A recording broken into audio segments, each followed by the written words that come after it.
Bueno, buenas tardes. No es del todo fácil hablar después de Cristina y de Diego. Yo he sufrido mucho, no ahora, sino hice varias peregrinaciones aquí a la librería para buscar consejo, orientación. Llevaba como tradición de este libro en mi casa. Me daba mucha pereza entrar en petróleo, porque además conoces mucho a Pasolini, has frecuentado, es tu hermano mayor, en fin. Entonces uno pensaba desde afuera, ¿para qué? Ahora otra cosa más enorme, inacabada.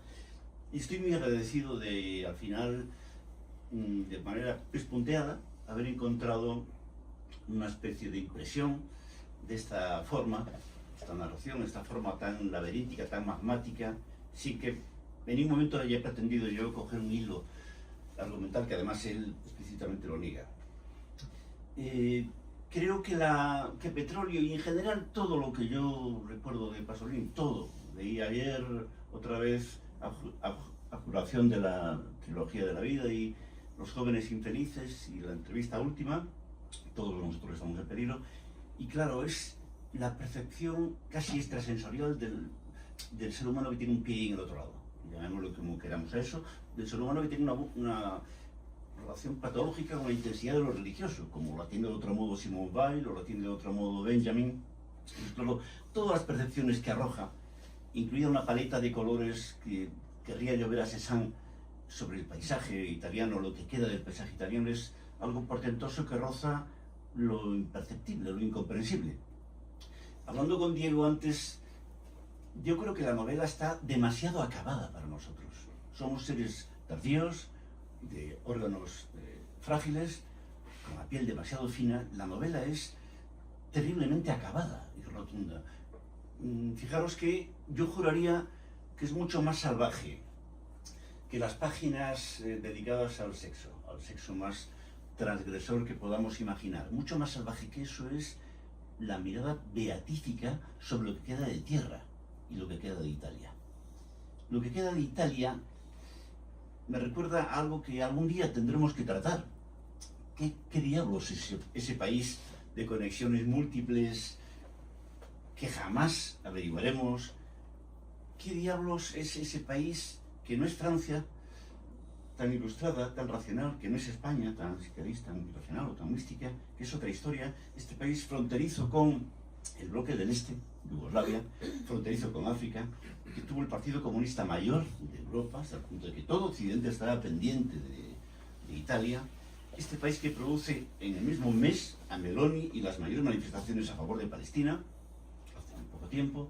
Este país que ha producido un pensador, Pasolini, que deja en pañales, lo siento, a Foucault, infinitamente más libre que Foucault, sobre el mismo campo, pensando la perversión de nuestra implicación con el poder. Mucho más libre que Foucault. Este país que ha producido un Agamben que deja en pañales a mi queridísimo Deleuze. Agamben, que consigue en Francia dos cosas que Francia no reconoce, Ticún y Comité Invisible. Este portento de país, sin él, sin este fermento de base, que va de un extremo a otro, sin transición posible, de la mayor corrupción a la mayor radicalidad, casi mística, sin este trasfondo no se explicaría el portento que es este hombre. Sufrí mucho, pero a la vez, ya digo, atravesé pues la experiencia cuasi mística de asistir a una obra de arte total, se refería antes a ello Cristina. Estuve hace pocos días viendo a Pollock, a Rothko, a Warhol. Rothko es soberbio, pero claro, frente a estos artistas, Pasolini es un místico renacentista que abarca todos los campos y de otro modo siempre dice lo mismo, con una variación infinita que nunca podremos prever abarcar. Y ya digo que la obra Petróleo es un conjunto enorme, magmático, poliédrico, demasiado acabado para nosotros. No solo por lo que dice, nos pone continuamente en la picota. Somos el blanco de sus dardos. Nosotros, no los otros. Toda la obra de Pasolini, de cabo a rabo, creo yo, tiene en nosotros, los progresistas, en cierto modo, el eje del mal. Yo creo que es así, por eso soy un poco escéptico en relación a su viveza actual entre nosotros. Se acabó el perro, no se acabó la sarna, queridos. Por lo tanto, Pasolini creo que está condenado a ocupar un lugar muy paradójico y marginal en nuestra lectura. Los pongamos como los pongamos, porque somos su enemigo declarado.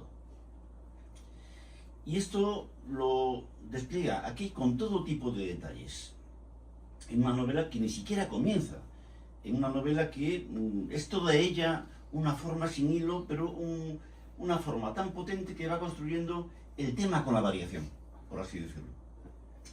Es curioso cómo, pero no consigue extrañarnos como en algunas películas el autor mira a la cámara, el actor mira a la cámara y además convoca al lector, con lo cual en cierto modo se rompe el hechizo de la fluidez, pero es igual, el amasijo te acaba atrapando. Y todos los contrarios están aquí, es decir, una infinita soledad del último ser humano que percibe un fin del mundo, todo mundo es quizás un fin del mundo, y al mismo tiempo las multitudes continuamente asaltando la ciudadela como una marea.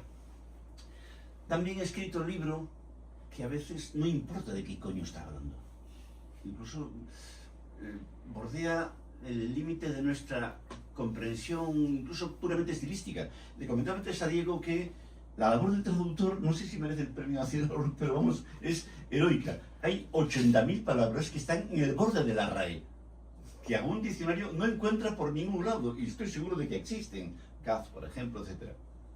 80.000. Yo no miré el diccionario porque, bueno, digamos que la potencia de la corriente hace que sea más o menos indistinto o indiferente o secundario el significado de cada término en concreto. Pero hay, ya digo, una cantidad ingente de términos que están en el borde de nuestra formación presumiblemente alta o media. Incluso una terminología agropecuaria infinita en este hombre que presume de sofisticado, urbano, etc.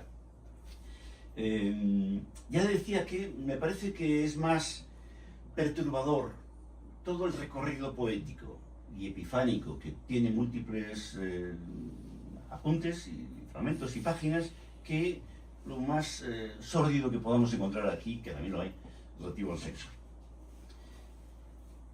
Yo creo que estamos ante un profeta, por lo tanto, al borde de la hoguera siempre.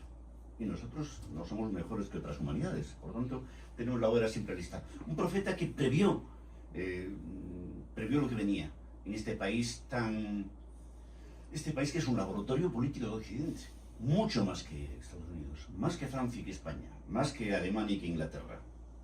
Previó lo que venía, previó este poder infinitamente perverso porque no tiene ya ningún complejo de culpa y no deja de sonreír. Este poder en el cual la clave es el espíritu. El capitalismo es un espíritu y pocos como Pasolini han conseguido desentrañarlo. En la página 640, creo, habla, continuamente hay pasajes muy vomitivos sobre la condición, la media progresista, que gobierna más o menos en Italia, en Occidente, etc. Pero en alguna página por ahí dice que lo que menos soporta realmente de nuestro orden social, progresista, cívico, racional, etc., es su constante apartamiento de cualquier halo. Pasolini se refiere al afuera. No hay afuera, no hay real, no hay realidad. Y esto es lo que le parece el colmo del espanto. Y eso es lo que hace, esto es lo que unifica las posiciones políticas distintas, derecha, izquierda, incluso fascistas con muchos otros, etc. Esta inmensa promiscuidad incestuosa, dentro de la cual no es nada más que casi una inocentada los peores capítulos sórdidos de la sexualidad en este libro. Esta inmensa promiscuidad incestuosa en la cual estamos. Petróleo alude a lo oleaginoso, pero con la variante de los combustibles fósiles o con la variante eléctrica, nosotros estamos en lo mismo, estamos en lo que le mató. ¿Por qué no vamos a decirlo así si no tenemos ninguna culpa jurídica directa?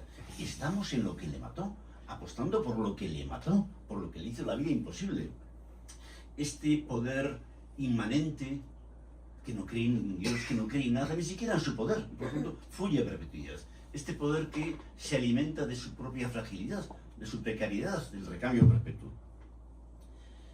En múltiples sitios, y yo creo que es así, el rencor de Pasolini contra su campo, los comunistas de izquierda, salva a los comunistas tradicionales, no a los comunistas de nuevo cuño, digamos. Lo peor de nosotros para él es cómo nos hemos entregado metafísicamente, espiritualmente. Cómo gobierna el mundo una derecha que no cree en Dios y una izquierda que no cree en el pueblo. Y creo que esto le mató. Esto, a margen de los detalles concretos que no me interesan nada y que además serían más indiscernibles que ningún otro de su biografía y su producción. Si constantemente en todas las obras de él, también en esta, aparece el extranjero como una figura clave, el extranjero meridional, si, como decía antes Diego, hay esta candorosa, incluso después de hablar de la trilogía de la vida, este candoroso y preciso y precioso retrato de los cuerpos pobres, sucios, deformados, es porque Pasolini nunca dejó de amar una humanidad que tiene que mirar y tiene que sentir porque ha nacido en la pobreza y morirá en la pobreza.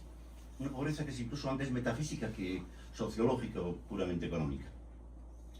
Y sin embargo, abomina de nuestra estirpe, que ya no mira. La no mirada aparece con frecuencia en este libro como el colmo de los males, el peor de los males.